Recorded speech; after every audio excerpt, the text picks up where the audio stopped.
when I heard Easy, and I heard Yay drop like certain things, I honestly was like, damn, I wish Yay would have name dropped this verse. Not this time. Not this time. Why didn't you choose to do that? But you did name drop. You named Crips both times. So I explain this verse. Because I thought number one, like, for a nigga from Compton who is blessed to be a part of hip hop, yes, for Eazy to be, murdered in the fashion that he was, I say murder because I mean it. Talking about Eazy-E. I'm saying you go to the White House with a Jerry curl buying, $5,000 plates in your Converse, the fucking Illuminati, they might have a problem with that. They might have a problem with me, but I'm 42, it's good. But I'm saying, like, I didn't really do name dropping in the verse because it's called Eazy. That was the only name that needed to be dropped.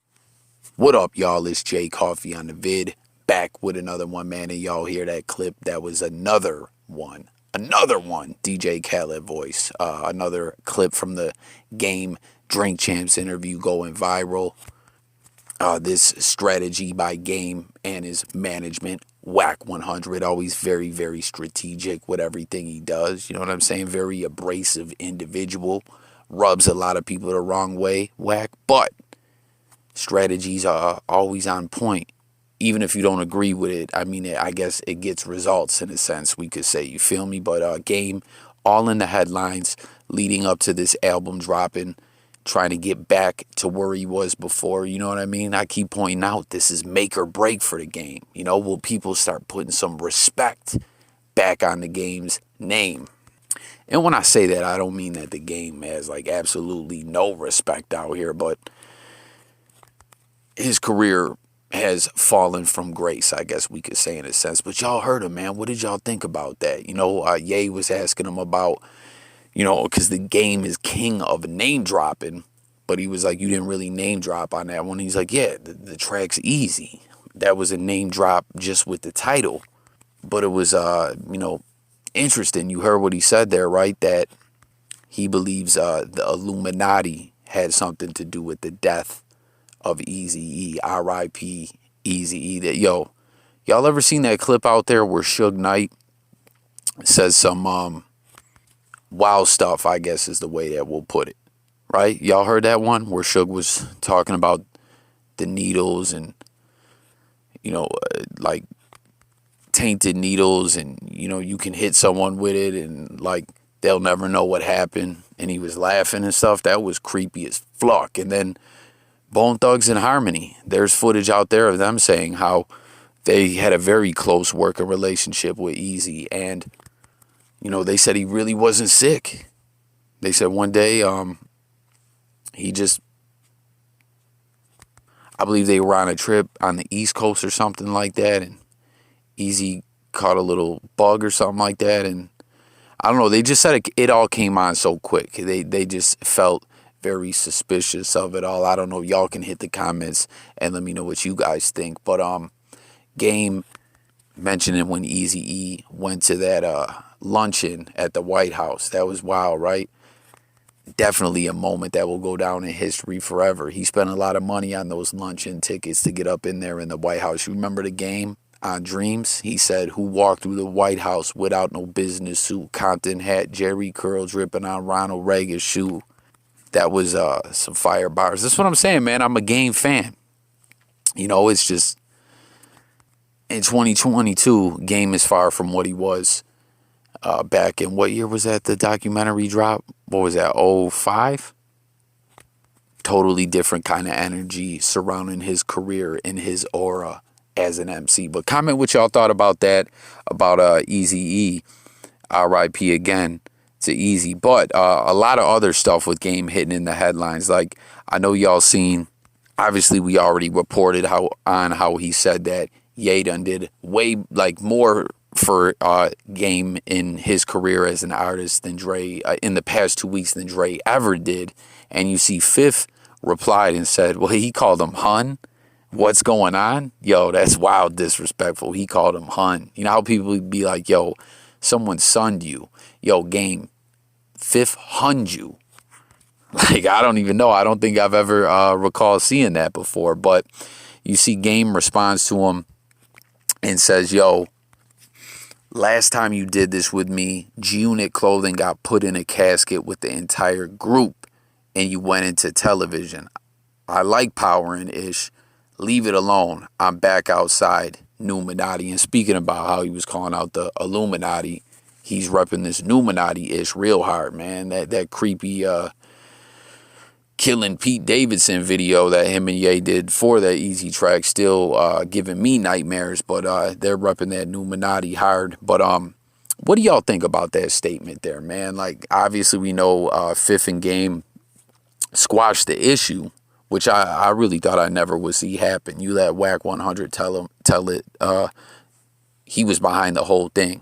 Whack 100 put Fifth and Game back together. But did Game really, like, but yeah, Fifth taking issue with some of these things that Game has said that have went viral from the Drink Champs interview. But peep it, y'all. Like for real, tap in. And those new to the channel, guys, make sure to hit the like, subscribe, and all that. But tap in, let's talk. We debate, we discuss different topics over here. Like, real talk, man. Did the Game, like, he went at it with G-Unit, you know, back and forth with all the mixtapes, the 300 bars, the Stop Snitching, Stop Lying, which had a DVD with it. And then what did Fifth have? Still Rich, You're Still Lying, or I don't know, Not Rich, Still Lying, something like that. They went back and forth. But, you know, Game held his own. I'm not trying to say in any way Game lost that beef. But to say that Game straight up bodied G-Unit as a group, and made Fifth go into TV. I mean, Fifth went into TV way later, right? Like, he was still dropping records for a while. And a lot of the cats in G-Unit didn't go on to prosper and have the type of careers they should have at all by any means. I don't know. You know, Fifth, a lot of times, like with Lloyd Banks, he said that was his work ethic. Yayo, he was just a glorified hype man at the end of the day. No disrespect, Yayo. You know, Game was right when he said Tony Yayo spit his hottest verse ever on the Game album. On We Ain't Running. Remember? Where he said, I ain't Nelly, get my Desert Eagle on, girl. Just jump bail, traveling the world. Like, that's Yayo's hardest verse ever. But for real, man, Fifth was still dropping records and putting up crazy numbers. Other G-Unit members were still dropping albums after the beef with the Game. Like, Game held his own, but he didn't buy. Like, comment and let me know if y'all agree with that. Did he body the whole group and G-Unit clothing and put Fifth where music wasn't his first priority and get into TV? Like, I don't know. I'm just not really buying that. But once again, he held his own. And yo, y'all recall, you guys remember what Fifth did with the whole G-Unit thing? Game had the G-Unit billboard and all that when he was doing the Stop Snitching, Stop Lying DVD and everything in the mixtape. But Fifth went out and I believe copyright got trademarked it or whatever. Fifth, always playing that mental chess. But comment and let me know if you think he bodied them.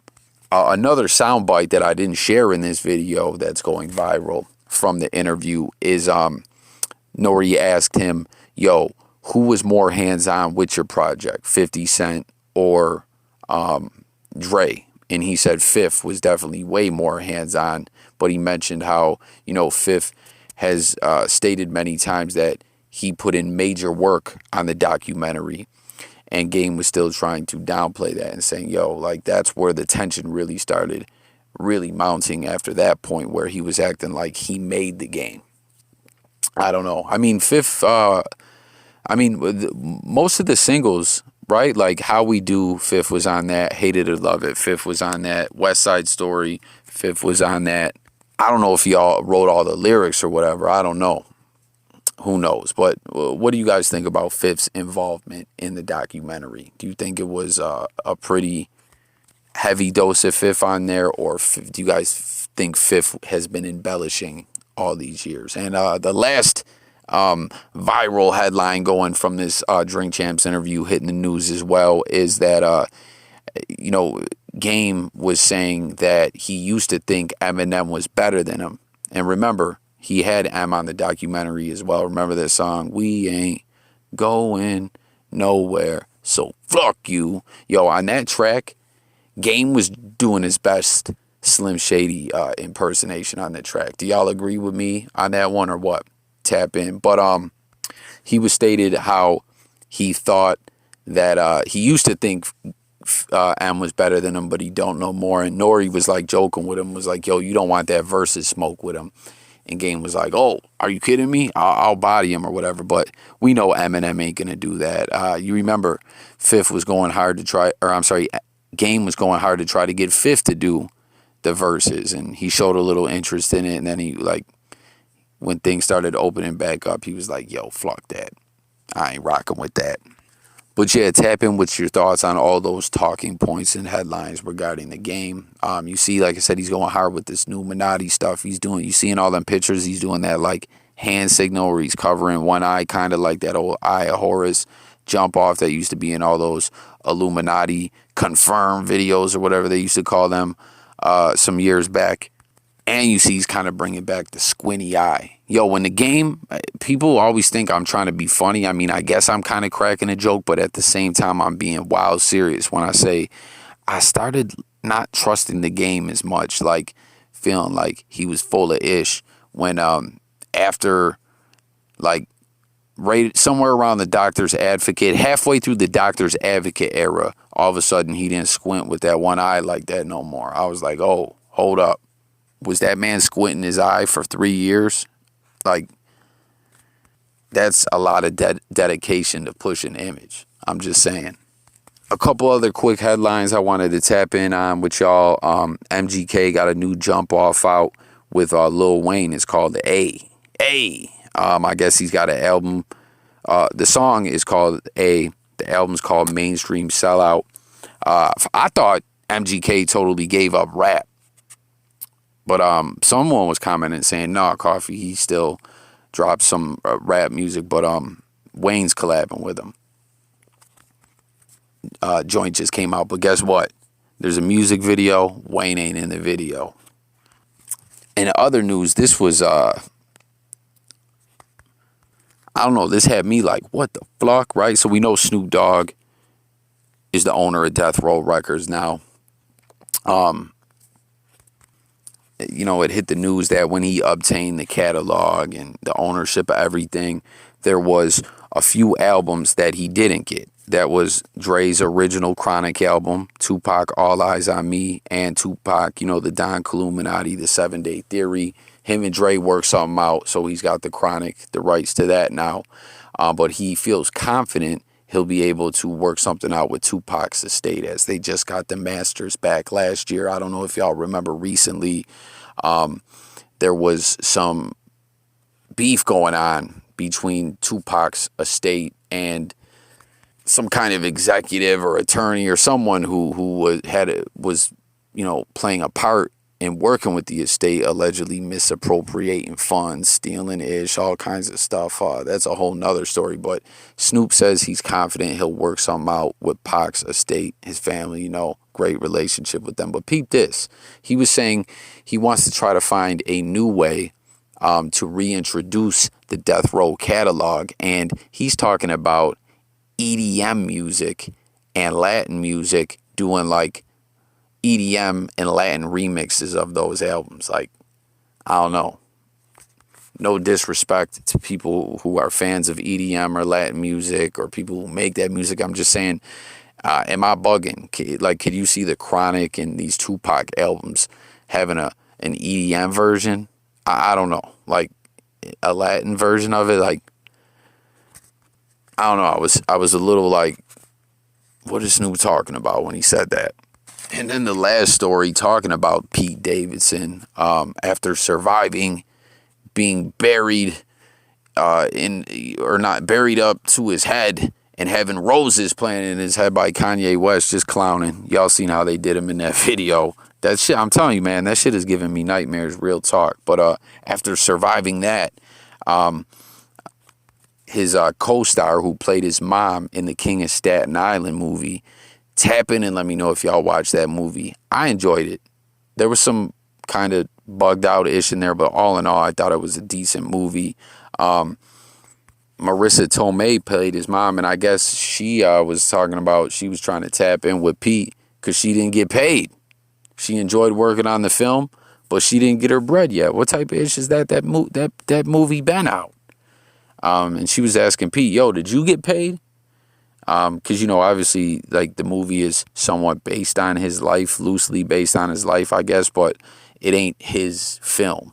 You know what I mean? He ain't the one cutting all the checks and everything, but that's fucked up, man. Nothing worse than doing some work and getting indebted on that bread you got coming your way. That is just ain't right. But that concludes the news. Thanks for watching. Look forward to talking with y'all in the comments. Don't forget to subscribe. Smash all them buttons. I'll be back later with more content, music, news, sports, and more. It's coffee, and I'm gone.